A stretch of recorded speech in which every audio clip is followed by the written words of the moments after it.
To all the drivers out there delivering holiday cheer across our great country, season's greetings and a huge thank you from the Allen Lund Company.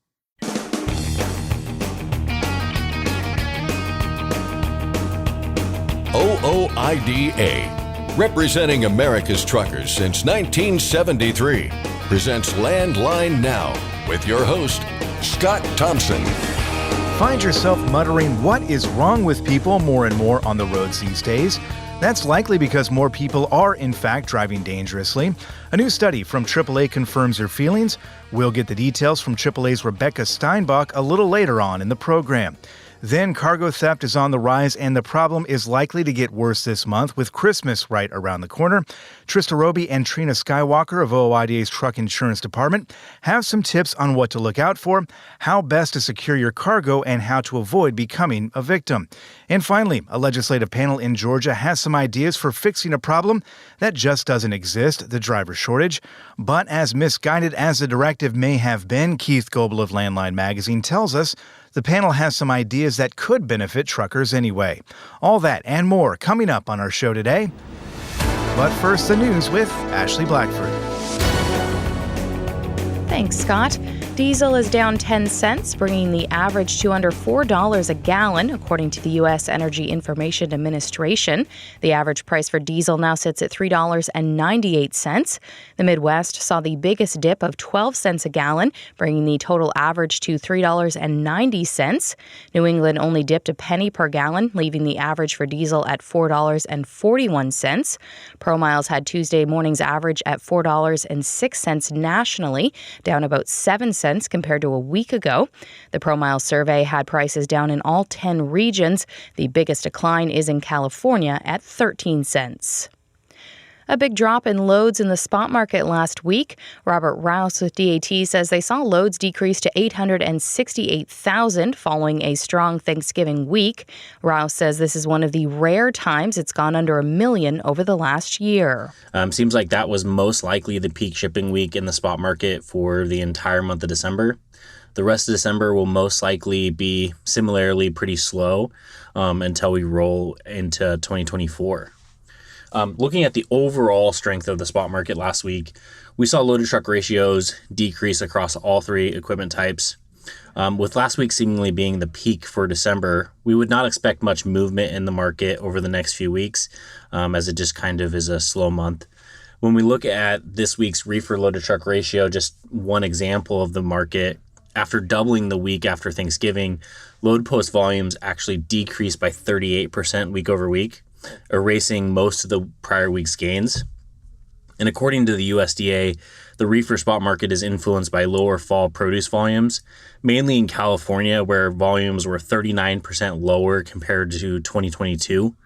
But carrier equipment posts increased by 6% week over week, resulting in last week's reefer loaded truck ratio decreasing to 2.11. So something to look at there. National benchmark broker to carrier spot rates without fuel decreased across all three equipment types last week. Truck drivers in New York State are being encouraged to take a survey on truck parking. The New York State Department of Transportation is developing a state freight plan that it says will guide policy and investment decisions. The plan will include a truck parking assessment and an updated understanding of truck parking inventory, needs, and conditions. The 10-minute survey can be found by Googling New York State Truck Parking Survey. The deadline for completing the survey is next Friday, December 22nd. A truck driver in Iowa has now been missing for 3 weeks. The Sac County Sheriff's Office put out a release over the weekend saying that David Schultz had not dropped off a load of pigs he was hauling. He reportedly left his home on November 20th and has not been heard from since. On November 21st, a semi-tractor trailer was found parked on the traveled portion of the road at intersection D15. The truck had been there since morning, and deputies determined it was Schultz's truck. His wallet and cell phone were found inside. Investigators later learned that nothing was missing from the wallet. More than 100,000 acres have been searched. Anyone with information is asked to call the Sac County Sheriff's Office at 712-662-7127 or your local law enforcement agency. $3.7 million worth of fentanyl was discovered in a tractor-trailer on I-77 in North Carolina over the weekend. The Iredell County Sheriff's Office reported that during a traffic violation, deputies discovered two individuals traveling from Charlotte, North Carolina to Philadelphia, Pennsylvania with a load of tile. During the traffic stop, a canine trained to detect narcotics was deployed. 118 pounds of fentanyl, possibly mixed with cocaine, was found. More than $100,000 in cash was also discovered. The two men were arrested and issued a $3.5 million bond each. The Sheriff's Department said they are working with the federal authorities to confirm the men's legal status to be in the U.S. Fleets in California that transition to electric vehicles have another pot of incentive money to pull from. The California Air Resources Board is making nearly $624 million available through its fiscal year 2023-2024 funding plan for clean transportation incentives. The total is for incentives for all sectors from commercial vehicles to passenger vehicles. Some $80 million in incentives will be available for drayage fleet operators, a total that reflects CARB's transition to zero-emission mandates, which begin in 2024.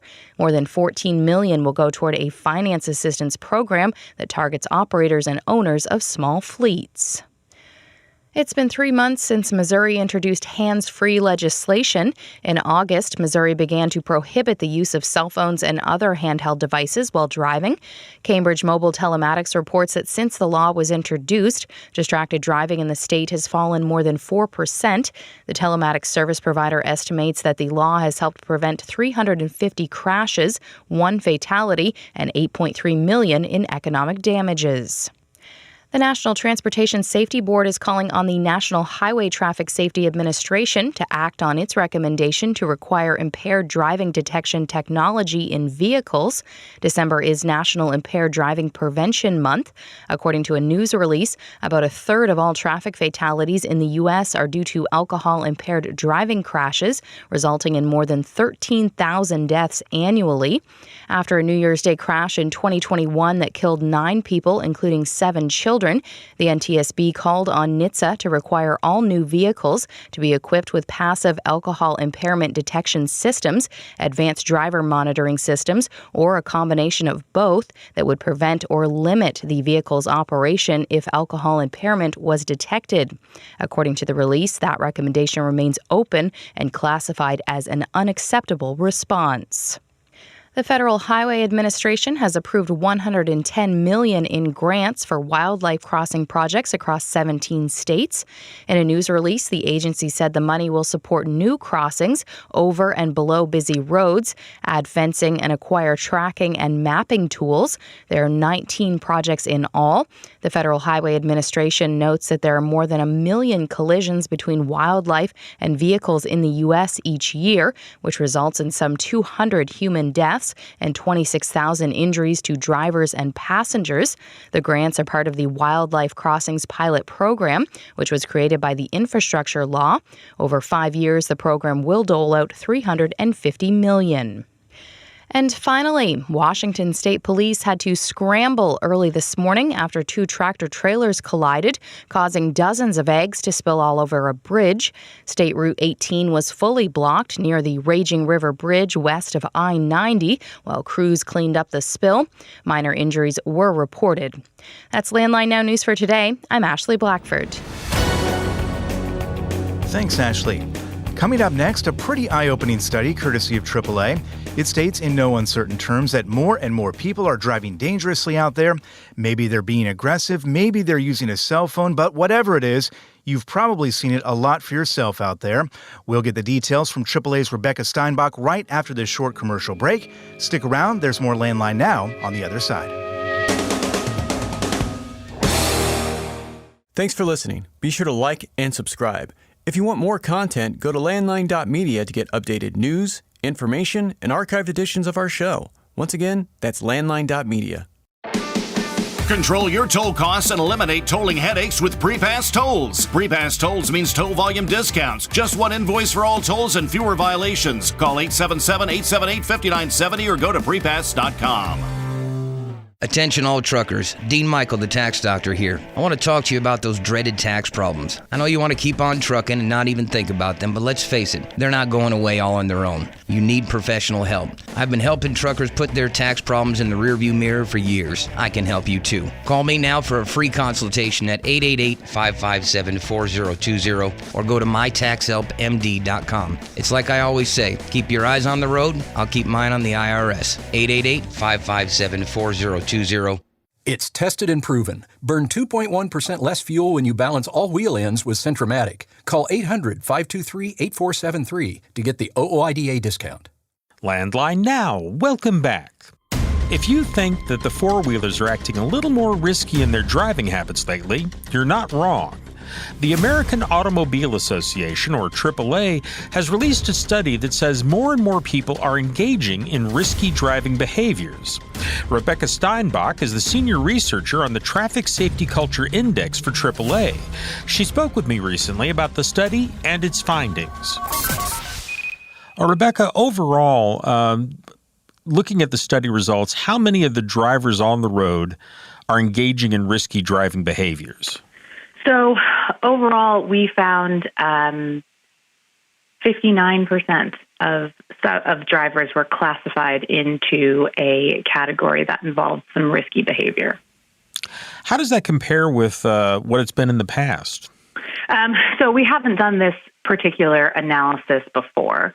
What we have done is track particular behaviors over time, and there are some behaviors that are declining, there are some that are staying the same, and there are some that are increasing.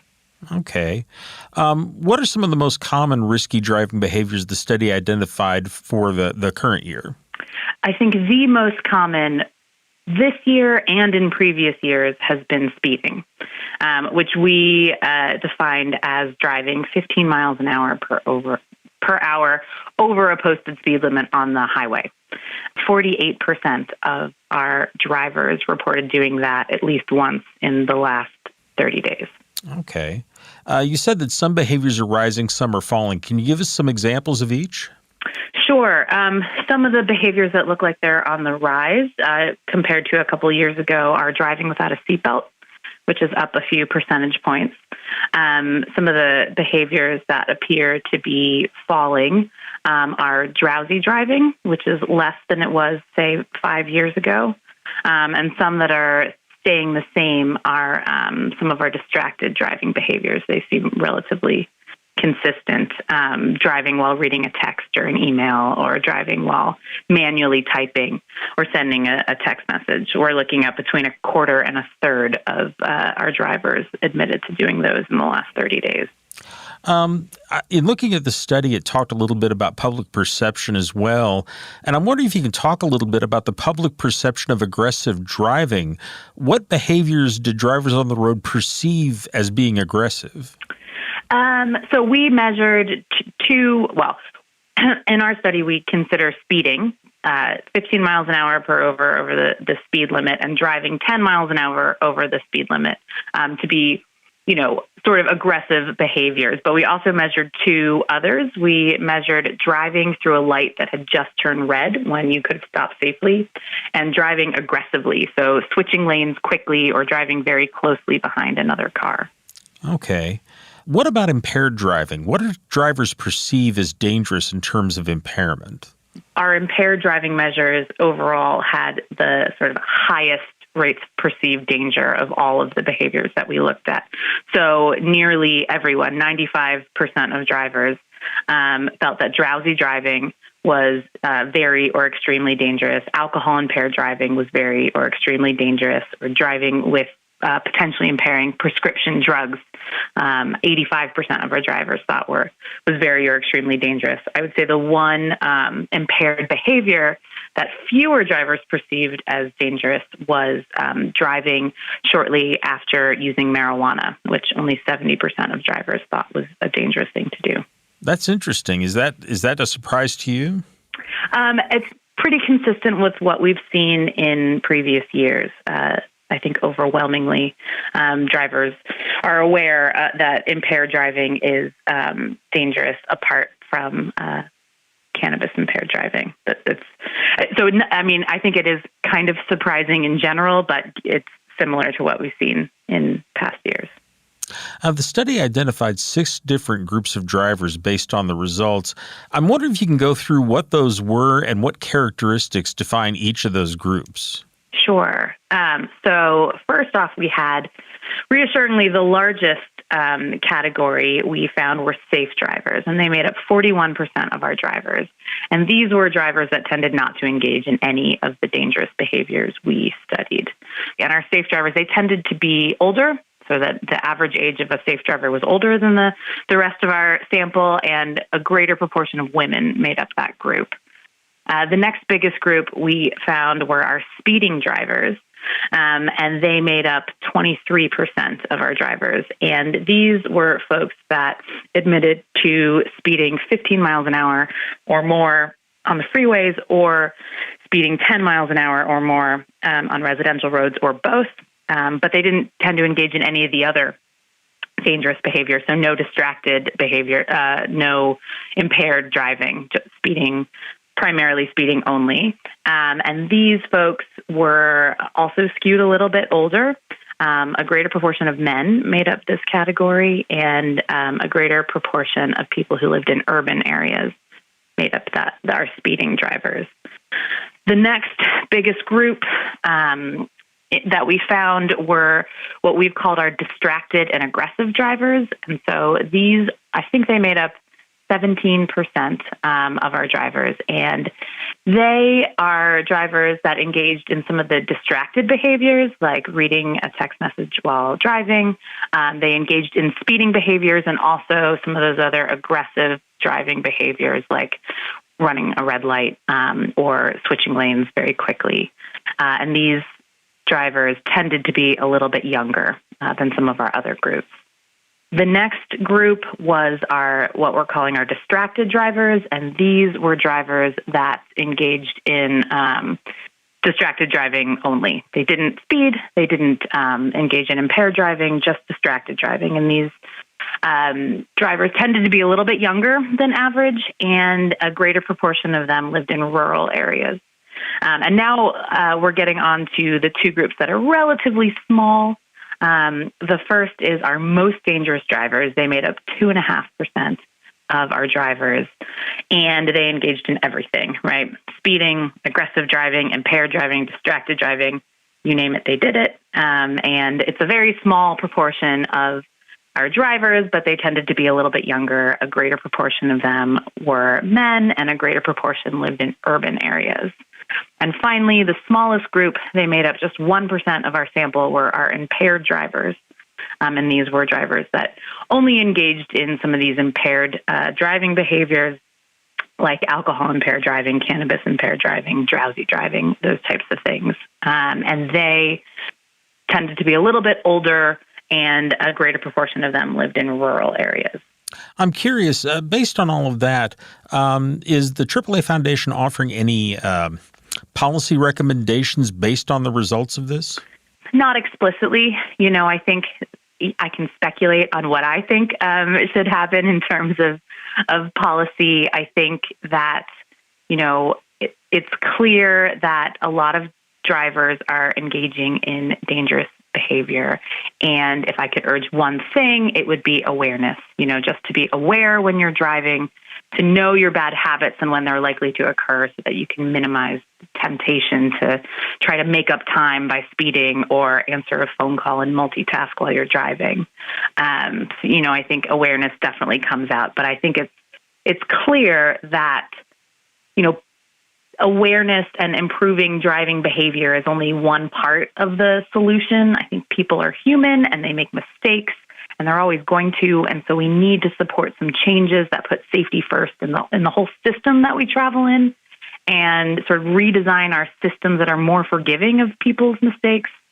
And that could mean things like engineering changes to road design, or vehicle solutions that start to prioritize safety over speed. I think we just can't accept that injuries and deaths are inevitably a part of traveling. So we have to work towards cultivating an environment where it's safe for all people to move around, both inside and outside vehicles.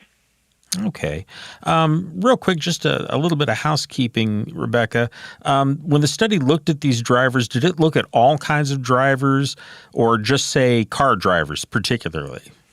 We actually ask all Americans, but these are a representative sample of all Americans, whether you are a driver or not. But these results are specific to licensed drivers that have driven in the last 30 days. But I don't think that we didn't specify whether that was a car or a truck or a commercial vehicle of any kind. Okay. Was there anything else on this topic that you think people need to be aware of? I think that driving has become such a routine part of our lives. It's something that many of us do every day without anything bad happening, and we start to take it for granted. And then, we have a situation where cars also represent freedom for a lot of us. So when we think of driving, we think of those car commercials, driving down an empty road at sunset with the world at our fingertips. But the reality of driving is just a little bit different. Cars are incredibly powerful machines, and we need to be responsible about operating them. So, maybe when we're operating a 2-ton machine, it's not the best time to be multitasking or trying to make up some time in our busy day, but we've just become so used to it that we forget about the risk that we can pose to others, and particularly not people protected by vehicles. I think there may also be an element sometimes of overestimating our driving abilities and the abilities of the drivers around us.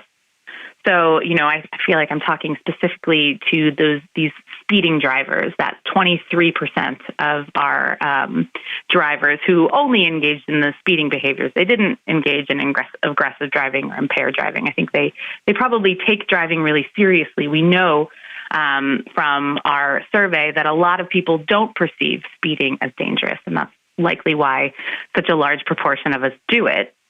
But if I feel like I'm a good driver, I'm not impaired, I don't look at my phone, I'm concentrating on the road, and the speed limit on my highway is 55 miles an hour, it looks and it feels like I should be able to handle going faster than that. And what I think the drivers might not be taking into account is that their fellow drivers might not be driving so conscientiously. So if you look at the results from our study, if we ignore the 41% of our drivers that are safe drivers and the 23% that are speeding-only drivers, we're still left with 35% of drivers who have admitted to impaired, distracted, or other aggressive driving behaviors in the last 30 days. And that means that even if you're a good driver, apart from speeding sometimes, the car next to you might very well make a mistake. And the higher speed that you're traveling is going to give you less time to react to another driver's mistake. And that excessive speed could be the difference between a crash and a near miss. And we also know that the biggest predictor of injury severity in a crash is the speed of impact. And so in the event of a crash, the speed you're traveling could actually be the difference between life and death for you or for somebody else. Okay. Well, Rebecca, thank you very much for your time and all the information. I certainly appreciate it. Sure. Yeah, no problem. Thanks a lot. That was Rebecca Steinbach, Senior Researcher on the Traffic Safety Culture Index for AAA, talking about recent research by the organization regarding risky driving behaviors. For Landline Now, I'm Mark Redding. The truck, it is a Kenworth with a big wreath on the front and some chicken lights for accent, and that's all the Christmas stuff. I'm hauling Christmas presents, and I hope I won't be late. I am stacked on up to full cube with this special Yuletide freight. Yes, I love to be a trucker at this special time of year. It's my job to bring the presents that our children hold so dear. On a sleigh with 18 wheels, as the Santa I do roam. I just hope I'm done by Christmas, and this truck will take me home. Today's rising costs affect everyone. Replace your harmonic damper with a genuine Vibertech TVD viscous damper to prevent costly repairs and downtime. Keep your money in your pocket and your truck on the road with Vibertech TVD. Recommended replacement at 500,000 miles or 15,000 hours. Ready to make more money? Use a better load board. For a limited time, get 50% off Truckstop Load Board Pro. Just go to truckstop.com/go and enter promo code READY2023 when you purchase Load Board Pro. Landline Now, welcome back. Like tires, fuel, and an engine, insurance is one of those things you just have to have for your truck. But not all insurance is created equal. Ashley Blackford is here with the experts from OOIDA's Truck Insurance Department to answer some questions. Thanks, Mark, and hello to Trina Skywalker and Trista Roby with OOIDA's Insurance Department. How are you doing today, ladies? Fantastic. Doing great, Ashley. How are you? I am wonderful. Good. Today we are talking about cargo theft, and there is, of course, a good reason why we are talking about this subject right now.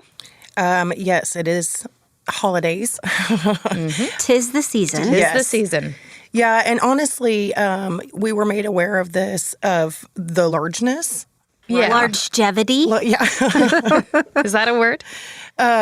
We were made aware of how much worse it is this year than it was last year around Thanksgiving time. And so we definitely wanted to make sure we talked about it, since we are still during the holiday season. Cargo theft is always an issue, but it's a much bigger issue around this time of year. Every year around this time of year, but also right now, bigger than we've seen in the past. I did a quick Google search and just a search at Landline Media, and I mean, so many articles came up of different thefts that have happened, kind of all different things. What are some problems that you've seen or heard about lately when it comes to this kind of theft? One of the biggest problems is, stuff like this ultimately increases your insurance rates for everyone. Because one of the things, when we were researching it, we started finding out about like the mobs that will just take over a truck. And I read one about a FedEx truck, one about an Amazon truck, and they'll just take it over. Well, when the insurance company continuously has to pay out on those claims, like I said, it's going to drive up the rate for everyone. So that's a huge, huge issue. Another problem that we're seeing lately is someone trying to steal a motor carrier or broker's information so that they can misdirect or lead the freight from the intended place to their place, wherever their chosen place is to steal it. Yeah. Yeah, let's talk about that a little bit more when it comes to the redirected freight. What are some things to look out for that you can try to do to combat this? Well, one of the huge things that I talked to our permits and licensing area about is just vetting the broker.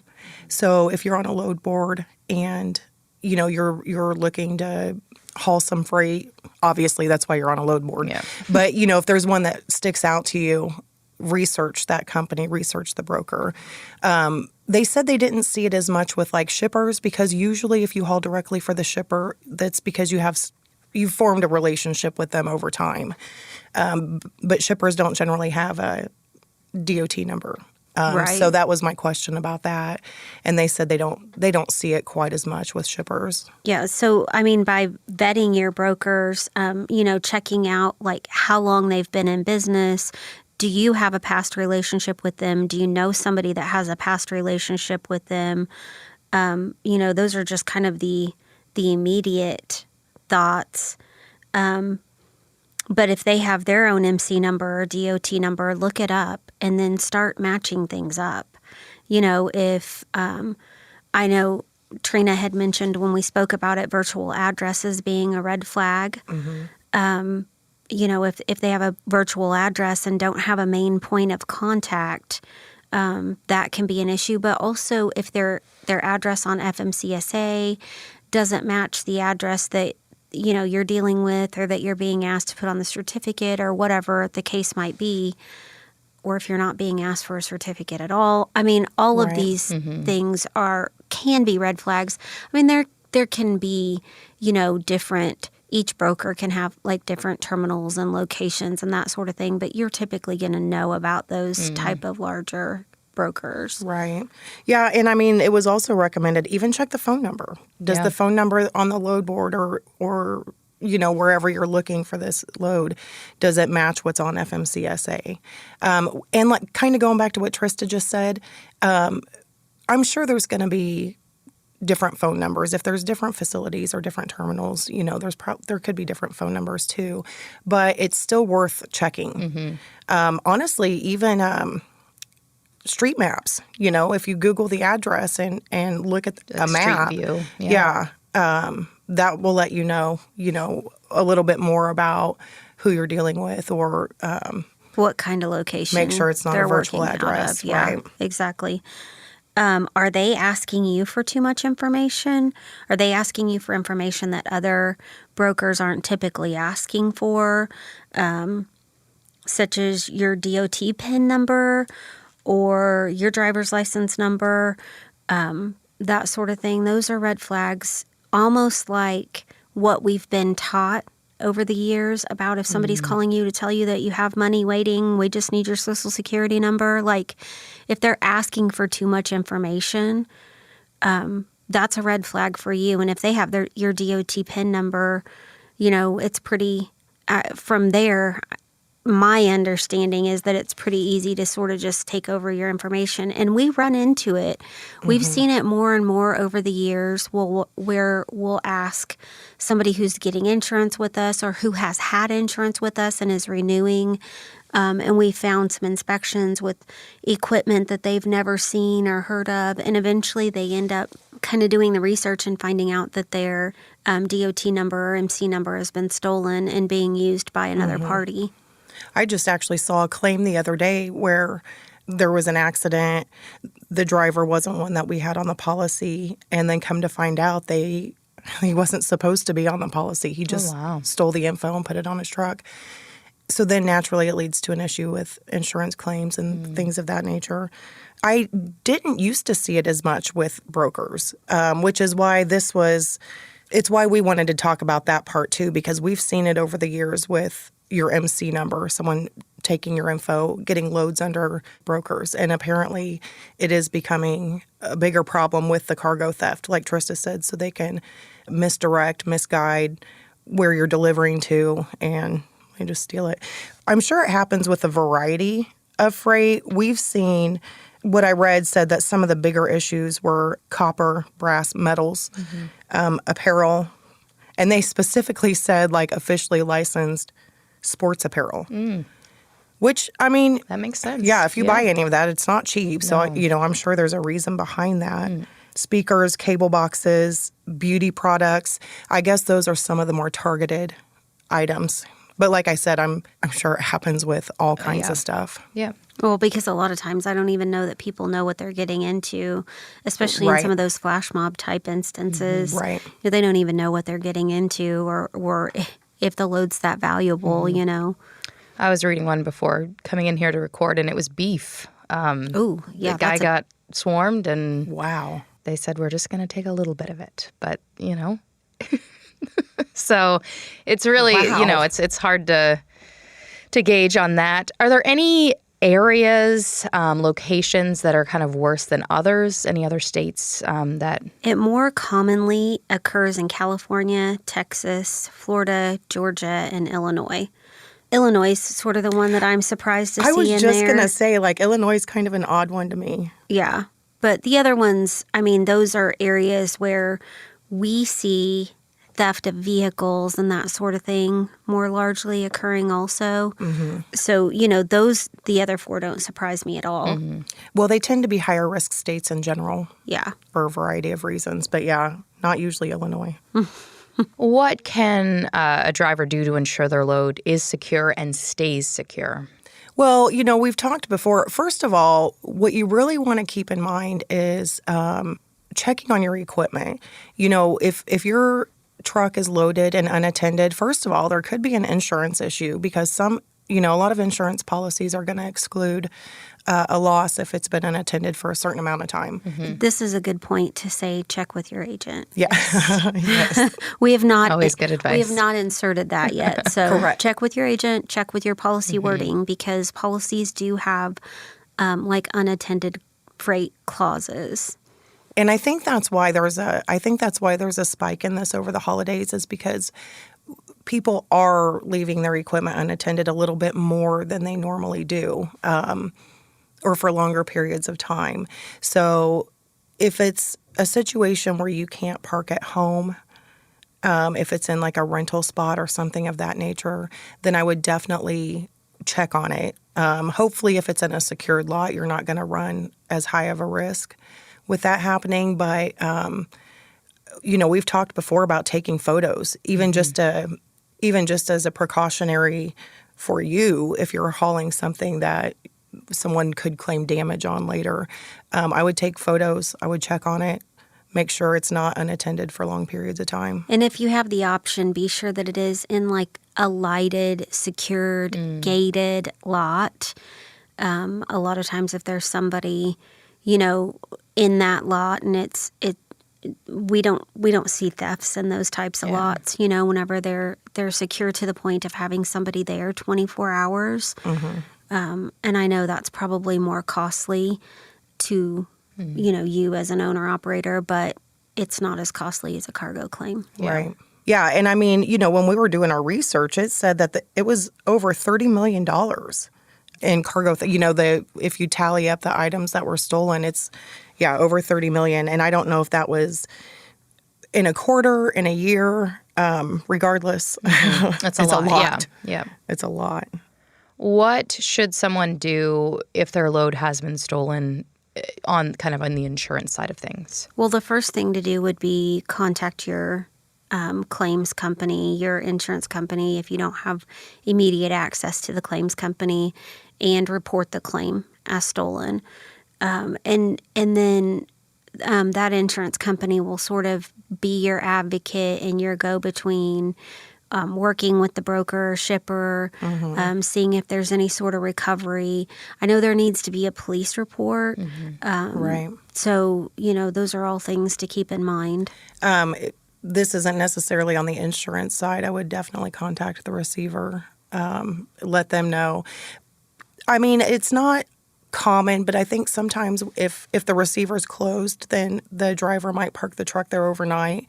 You would want to make sure that someone didn't already unloaded or whatever. Like I said, I don't think that happens very often. But yeah, I contact the insurance company first, the claims office, so they can start their investigation. And when we talk about some of these loads, obviously there's some that are more common that are stolen than others. How important is it if a driver decides to take a load that maybe they don't normally haul? It's something they've never told their insurance company they haul. What should they do in a situation like that? This is another place that we interject, check with your agent. So if you think, especially these targeted loads like electronics, cosmetics, those sort of thing, if you think there's a chance it's not listed on your policy, be sure and call your agent and say, hey, for the first time ever, I usually haul paper, plastic, dry groceries, and for the first time ever, I'm hauling electronics. Is there coverage for that? It doesn't hurt to check. But the worst thing they're going to say is yes. Yep, it's already covered. No big deal. But it's a lot worse to not make the phone call and find out later that it wasn't covered. Yeah, we even have items on our policy that are covered, but they have to be listed specifically in order to have coverage. And so you want to make sure it's not that kind of situation or a situation where the insurance company just won't cover it. All right, ladies, thank you very much. Thank you. Thanks for having us. Our thanks to Trina Skywalker and Trista Roby of OOIDA's Truck Insurance Department. If you have any questions about insurance, you can call 816-229-5791. For Landline Now, I'm Ashley Blackbird. We'll be back after this.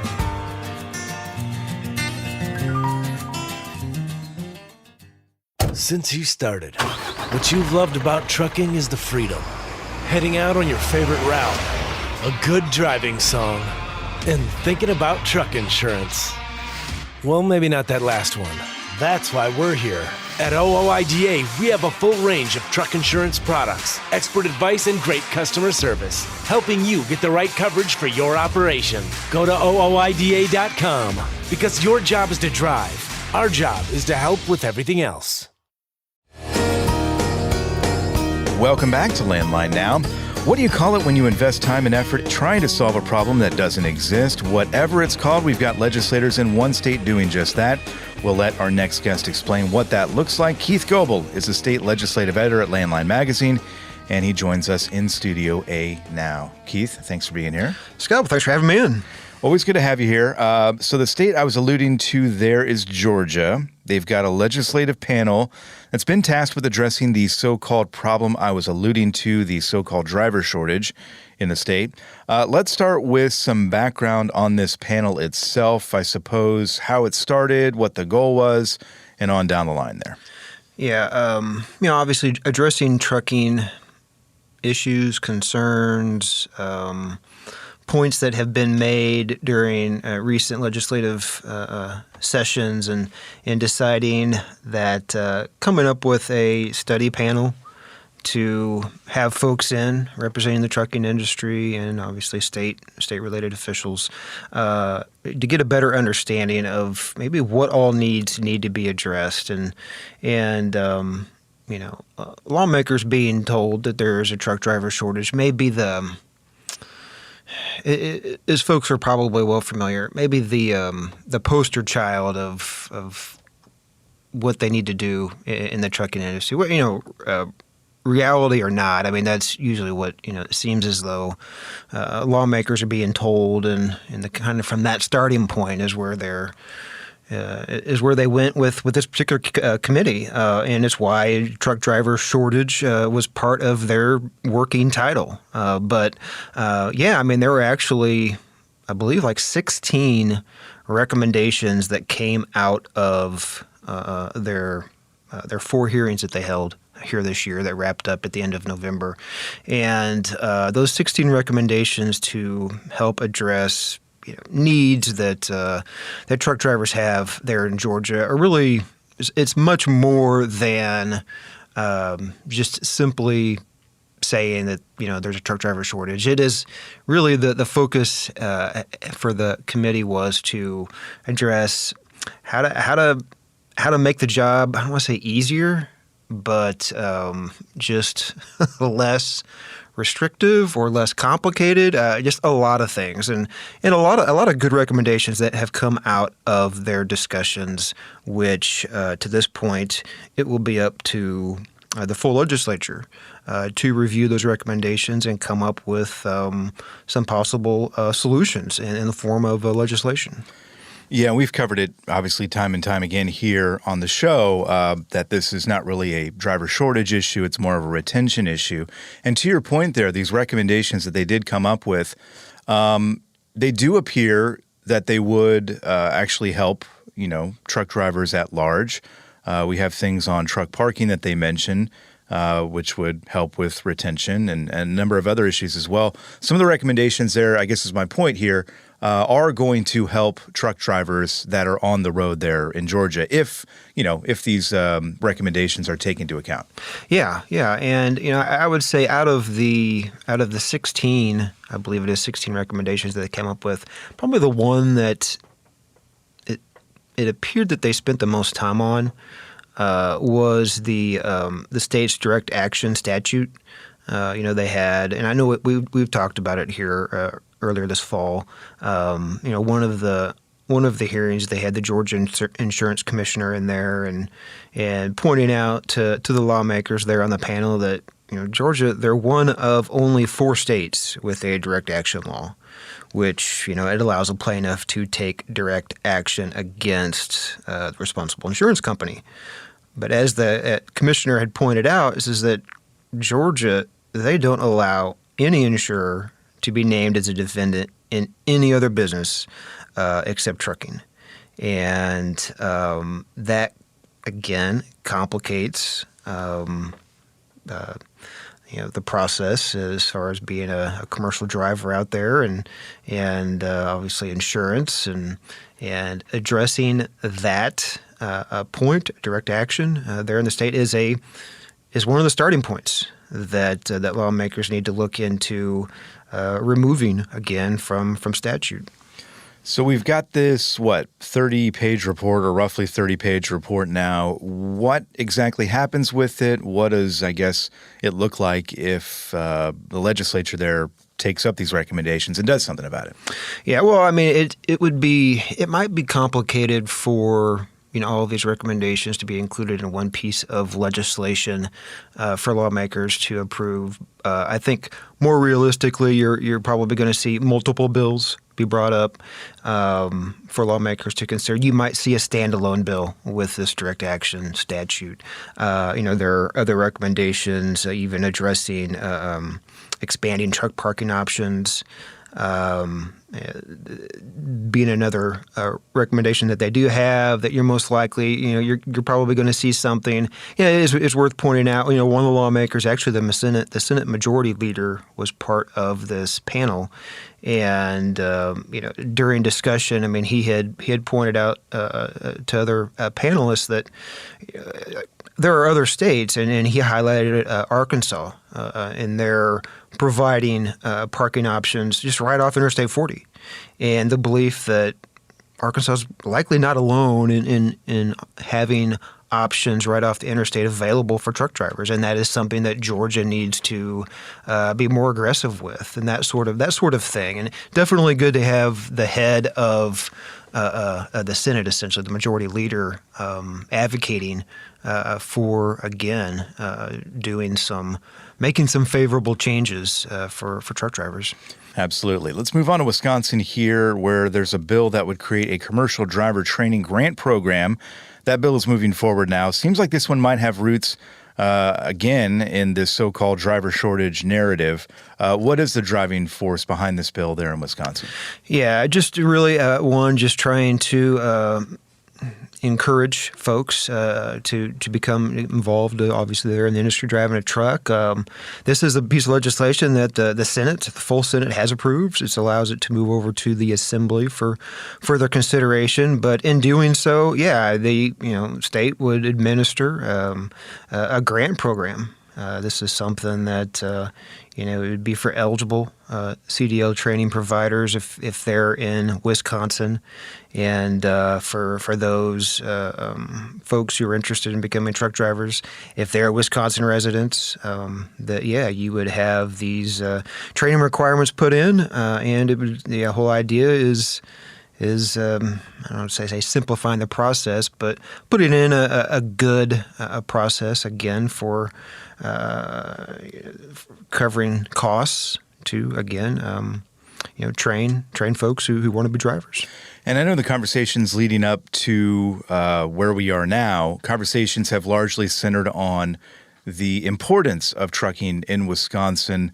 Talking about how much freight goes through the state and how they don't have enough skilled drivers right now. And also the entry-level driver training rules, the new ones, they did mention that as well. A lot of things going into account here with this grant program money that is going to be going out. That's something to look forward to, I guess, here in the future.